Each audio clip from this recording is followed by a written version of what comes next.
টাইমিটৰ প্ৰতিগৰাকী দৰ্শকক স্বাগতম জনাইছো পুনৰ ৰাজ্যবাসীৰ বাবে লৈ আহিছো কেইবাটাও ভাল খবৰ কিয়নো বিনামূলীয়া চাউলৰ লগতে এবাৰ ৰাজ্যবাসীয়ে দাইল আৰু চেনিও লাভ কৰিব সুলভ মূল্যত ৰাজ্যবাসীৰ বাবে বৃহৎ ঘোষণা কৰিছে মুখ্যমন্ত্ৰী ডক্টৰ হিমন্ত বিশ্ব শৰ্মাই কিন্তু কেতিয়াৰে পৰা ৰেচন কাৰ্ডৰ হিতাধিকাৰী এই সুবিধা লাভ কৰিব আমি লৈ আহিছো টাইমিটৰ দৰ্শকৰ বাবে সবিস্তাৰে এই খবৰ টাইমে বিগ ব্ৰেকিং এই মুহূৰ্তত ডাঙৰ খবৰ কেৱল চাউলেই নহয় দাইল আৰু চেনিও লাভ কৰিব সুলভ মূল্যত এইবাৰ ৰেচন কাৰ্ডৰ হিতাধিকাৰী লৈ পুনৰ এটা ভাল খবৰ দিছে মুখ্যমন্ত্ৰী ডক্টৰ হিমন্ত বিশ্ব শৰ্মাই ৰেচন কাৰ্ডৰ হিতাধিকাৰী লৈ ভাল খবৰ দিলে মুখ্যমন্ত্ৰীগৰাকীয়ে বৃহৎ ঘোষণা কৰিছে ৰেচন কাৰ্ড থকা প্ৰতিটো পৰিয়ালে বিনামূলীয়া চাউলৰ লগতে সুলভ মূল্যত লাভ কৰিব দাইল আৰু চেনি এইবাৰ বিনামূলীয়া চাউলেই নহয় দাইল আৰু চেনিও কম মূল্যত লাভ কৰিব বজাৰ মূল্যতকৈ প্ৰায় 30 টকা কম মূল্যত লাভ কৰিব ৰেচন কাৰ্ডৰ হিতাধিকাৰীসকলে খাদ্য অসামৰিক যোগান বিভাগক এই বিষয়ত দায়িত্ব অৰ্পণ কৰিছে চৰকাৰৰ তৰফৰ পৰা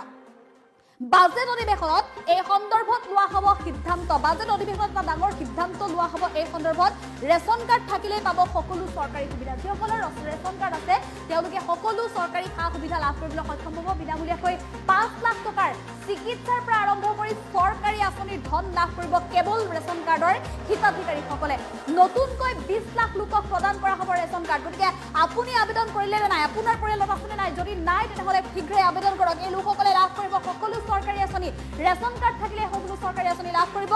এবাৰ চৰকাৰী কৰ্মচাৰীও লাভ কৰিব ৰেচন কাৰ্ড যিসকল চতুৰ্থ বৰ্গৰ কৰ্মচাৰী আছে তেওঁলোকৰ বাবে এই সুবিধা দিয়া হৈছে আৰু বাৰ্ষিক আয় 4 লাখ টকা বা তাতকৈ কম সকলোৱে পাব এই সুবিধা পূৰ্বতে 3 লাখ টকা আছিল কিন্তু এবাৰ বৃদ্ধি কৰি দিয়া হৈছে পুনৰ 4 লাখ টকা বাৰ্ষিক আয় হ'লে পাব ৰেচন কাৰ্ড আপোনাৰ পৰিয়ালত যদি ৰেচন কাৰ্ড নাই আজিয়ে কৰক আপুনি আবেদন আজিয়ে আবেদন কৰক সকলো সা সুবিধা লাভৰ বাবে নতুনকৈ প্ৰায় 40 লাখ লোকে লাভ কৰিব অৰুণোদয় আঁচনিৰ ধন ৰেচন কাৰ্ড থাকিলে পাব অৰুণোদয়ৰ সুবিধা ৰেচন কাৰ্ড যদি আপোনাৰ আছে তেনেহ'লে আপুনি সকলো সা সুবিধা পাব বিনামূলীয়া চিকিৎসা পাব চৰকাৰী আঁচনিৰ ধন লাভ কৰিব অৰুণোদয়ৰ সুবিধা পাব চৰকাৰী আৱাস গৃহ পাব উজ্জ্বলা আঁচনিৰ সুবিধা পাব মুঠতে প্ৰতিটো সুবিধাই আপুনি লাভ কৰিব ৰেচন কাৰ্ডৰ জৰিয়তে কিন্তু ৰেচন কাৰ্ডত পোৱা আপুনি বিনামূলীয়া চাউল কেইটাই নহয় এইবাৰ ৰেচন কাৰ্ডৰ বিনামূলীয়া চাউলৰ সমান্তৰালভাৱে আপুনি সুলভ মূল্যত আপুনি লাভ কৰিব দাইল আৰু চেনি এটা ডাঙৰ ঘোষণা কৰিছে মুখ্যমন্ত্ৰী গৰাকীয়ে ৰাজ্যবাসীৰ বাবে বহুদিন ধৰি যেহেতু ৰাজ্যবাসীয়ে বিচাৰি আছিল সকলোৱে কৈ আছিল যে চাউল কেইটাহে বিনামূলীয়া বুলি উল্লেখ কৰিছিল কিন্তু তাৰ লগত প্ৰয়োজনীয় সা সামগ্ৰীসমূহ চৰা দামত ক্ৰয় কৰিব লগা বুলি অভিযোগ উত্থাপন কৰি আছিল কিন্তু এই সকলো সমস্যা দূৰ কৰিবলৈ এতিয়া সাজু হৈছে ৰাজ্য চৰকাৰ ইতিমধ্যে মুখ্যমন্ত্ৰীগৰাকী এই বৃহৎ ঘোষণা কৰিছে শীঘ্ৰে দিন ঘোষণা কৰিব বাজেট অধিৱেশনত যিহেতু এটা ডাঙৰ সিদ্ধান্ত লোৱা হ'ব এই সন্দৰ্ভত ইতিমধ্যে ৰাজ্যবাসীৰ বাবে এই বৃহৎ ঘোষণা কৰিছে মুখ্যমন্ত্ৰীগৰাকীয়ে দাইল আৰু চেনি কম মূল্যত কি ধৰণে লাভ কৰিব কেতিয়াৰ পৰা লাভ কৰিব সেই সন্দৰ্ভত মুখ্যমন্ত্ৰীগৰাকীয়ে মন্তব্য কৰিছে আমি পুনৰ জনাইছো ৰেচন কাৰ্ড যেহেতু অতিকৈ মূল্যৱান এটা সম্পত্তি বৰ্তমান সময়ত কিয়নো ৰেচন কাৰ্ডৰ পৰা আপুনি সকলো সা সুবিধা পাব 5 লাখ টকা পৰ্যন্ত বিনামূলীয়া চিকিৎসা সেৱা লাভ কৰিব ৰেচন কাৰ্ডৰ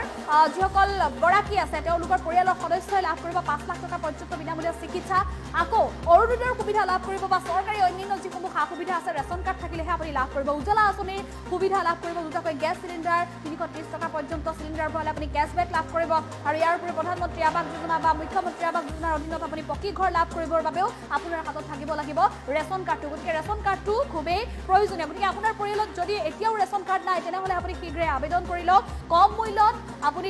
দাইল চেনি পোৱাৰ উপৰিও বিনামূলীয়া চাউল আৰু চৰকাৰী সকলো আঁচনিৰ সা সুবিধা লাভ কৰিব পাৰিব ৰেচন কাৰ্ডৰ জৰিয়তে আৰু মনত ৰাখিব এবাৰ আৰু এটা ভাল খবৰ যিহেতু চৰকাৰী যিসকল চতুৰ্থ বৰ্গৰ কৰ্মচাৰী আছিলে বা পেঞ্চনাৰ আছিলে তেওঁলোকৰ পৰিয়ালেও এবাৰ ৰেচন কাৰ্ড লাভ কৰিবলৈ সক্ষম হ'ব মুখ্যমন্ত্ৰীগৰাকীয়ে এই সন্দৰ্ভত বৃহৎ ঘোষণা কৰিছে আমি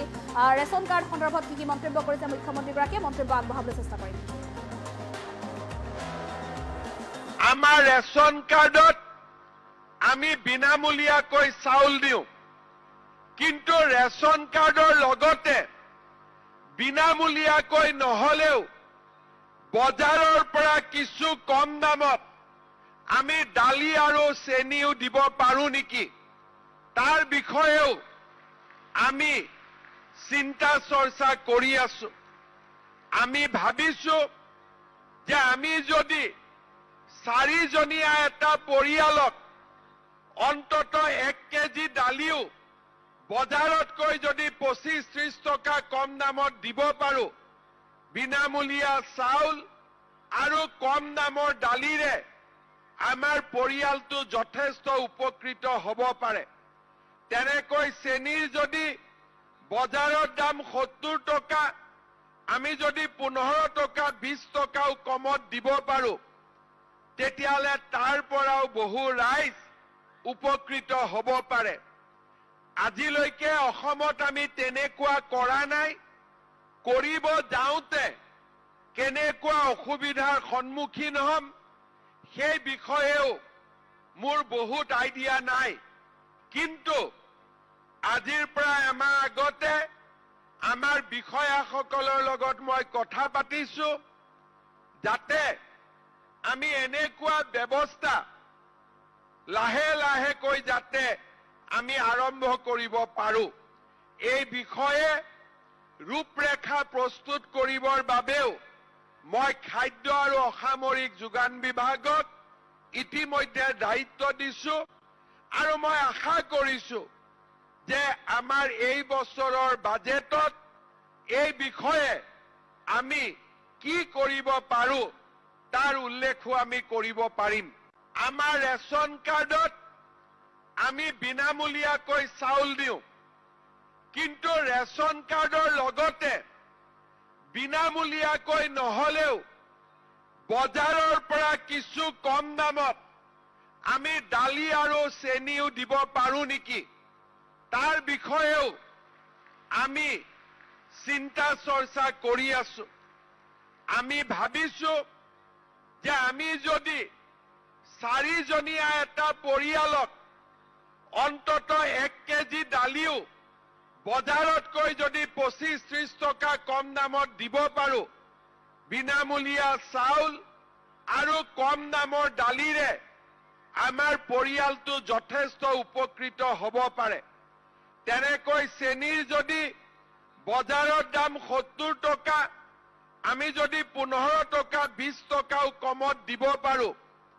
তেতিয়াহ'লে তাৰ পৰাও বহু ৰাইজ উপকৃত হ'ব পাৰে। আজিলৈকে অসমত আমি তেনেকুৱা কৰা নাই। কৰিব যাওঁতে কেনেকুৱা অসুবিধাৰ সন্মুখীন হ'ম সেই বিষয়েও মোৰ বহুত আইডিয়া নাই। কিন্তু আজিৰ পৰা এমাহ আগতে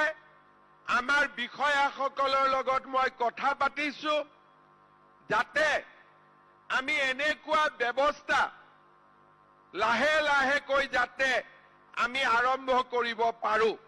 এই বিষয়ে ৰূপৰেখা প্ৰস্তুত কৰিবৰ বাবেও মই খাদ্য আৰু অসামৰিক যোগান বিভাগক ইতিমধ্যে দায়িত্ব দিছো, আৰু মই আশা কৰিছো যে আমাৰ এই বছৰৰ বাজেটত এই বিষয়ে আমি কি কৰিব পাৰো তাৰ উল্লেখো আমি কৰিব পাৰিম।